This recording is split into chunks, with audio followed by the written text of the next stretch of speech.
1월 23일 토요일, 온전하신 주님을 닮아가는 삶. 마태복음 5장 38절로 48절입니다. 또 눈은 눈으로 이는 이로 갚으라 하였다는 것을 너희가 들었으나 나는 너희에게 이르노니 악한 자를 대적하지 말라. 누구든지 내 오른편 뺨을 치거든 왼편도 돌려대며 또 너를 고발하여 속옷을 가지고자 하는 자에게 겉옷까지도 가지게 하며 또 누구든지 너로 억지로 오리를 가게 하거든 그 사람과 십리를 동행하고 내게 구하는 자에게 주며 내게 꾸고자 하는 자에게 거절하지 말라. 또 내 이웃을 사랑하고 내 원수를 미워하라 하였다는 것을 너희가 들었으나 나는 너희에게 이르노니 너희 원수를 사랑하며 너희를 박해하는 자를 위하여 기도하라. 이같이 한즉 하늘에 계신 너희 아버지의 아들이 되리니 이는 하나님이 그 해를 악인과 선인에게 비추시며 비를 의로운 자와 불의한 자에게 내려주심이라.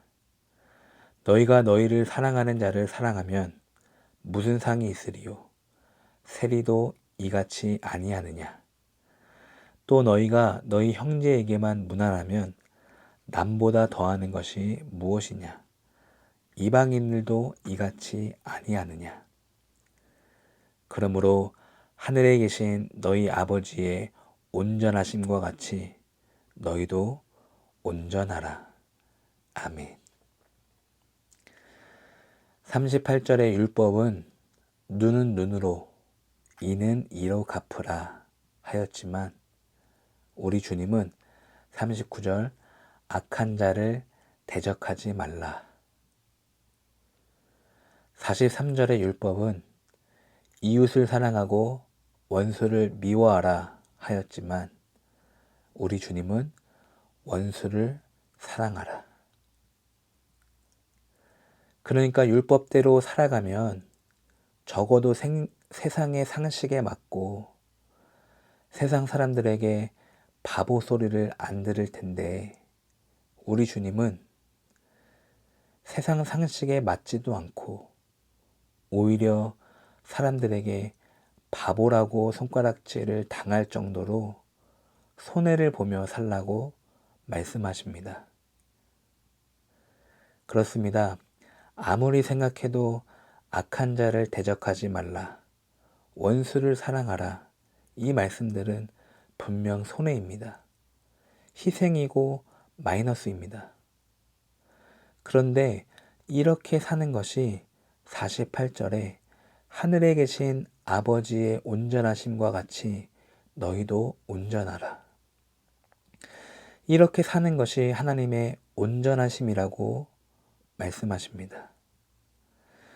여기서 온전하심은 악한 자와 원수까지도 공평하게 은혜를 베푸시는 넉넉한 마음이에요. 그런데 그 안에 저는 손해보심이라는 마음도 있다고 생각합니다. 온전하심 안에 손해보심이 있습니다. 하나님도 손해보셨습니다. 아직 우리가 회개하지도 않았을 때 우리를 위해 하나뿐인 아들을 죽이셨습니다. 따지고 보면 그건 하나님에게 미치는 장사였습니다. 우리가 돌아올지 말지는 우리의 자유의지에 달려 있었기 때문입니다. 물론 인간의 자유의지 위에 하나님의 섭리를 믿습니다만 여전히 우리가 죄인 되었을 때에 아들을 주셨기 때문에 어쩌면 그것은 하나님에게 손해이셨습니다.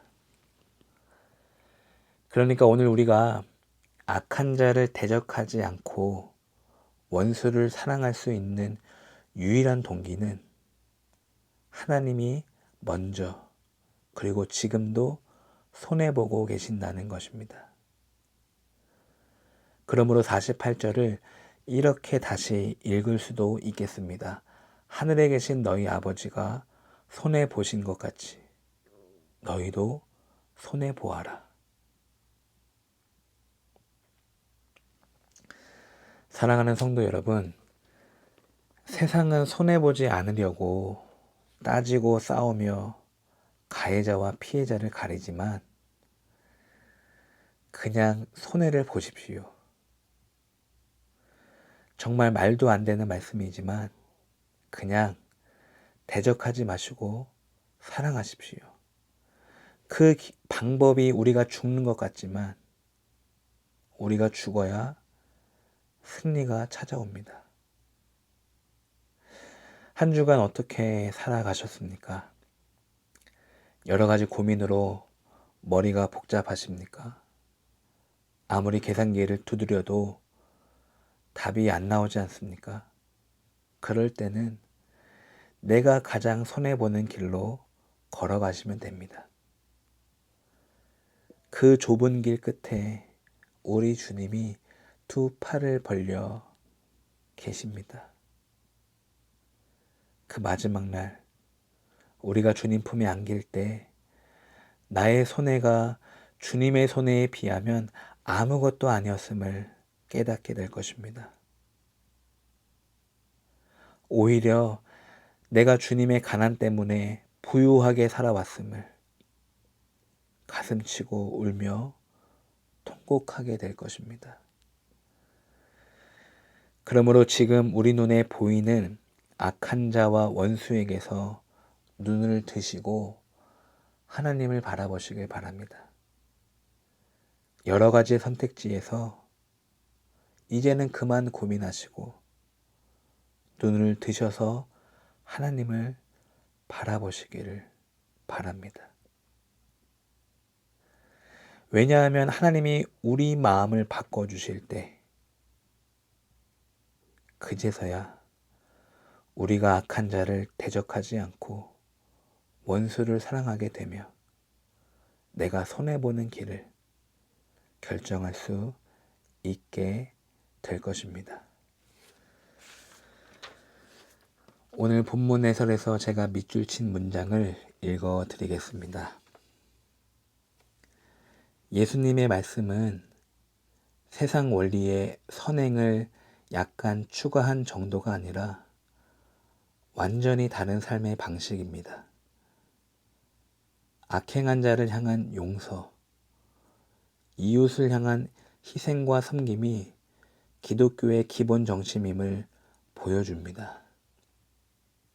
성도에게는 사랑과 섬김의 삶으로 이미 임한 하나님의 나라를 세상에 보여주어야 하는 사명이 있습니다. 그렇습니다. 오늘도 우리가 손해보는 길을 뚜벅뚜벅 걸어갈 때 그제서야 세상은 우리의 걸어가는 길을 눈여겨보게 될 것입니다. 그 길이 바로 빛과 소금의 길입니다. 우리가 걸어가는 길로 인하여 어두운 세상은 빛이 임하고 맛을 잃어버린 세상은 맛이 날 것입니다. 오늘도 두려움 없이 과감히 손해보는 길을 결정하십시오. 하나님이 반드시 채워주실 것입니다. 반드시 하나님의 보상이 있을 것입니다. 반드시 거기에 하나님의 은혜가 따라올 줄로 저는 확신하고 믿습니다. 기도하겠습니다. 하나님 아버지, 제 용서가 얼마나 위선적이었는지, 또한 저의 사랑이 얼마나 편협했는지 이 시간 마음을 찢고 회개합니다. 나의 용서와 나의 사랑이 아니라 이제는 주님의 온전하신 사랑을 날마다 새롭게 깨닫고 이웃과 형제와 원수까지도 섬기고 품게 하여 주옵소서.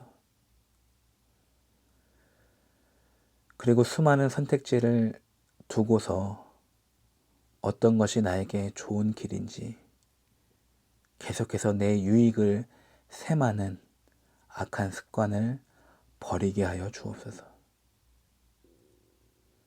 그럴 때마다 십자가를 붙들고 원수를 위해 생명을 내어주신 우리 예수님을 바라보게 하여 주옵소서. 나의 그 어떤 희생은 주님의 희생보다 더 클 수가 없습니다.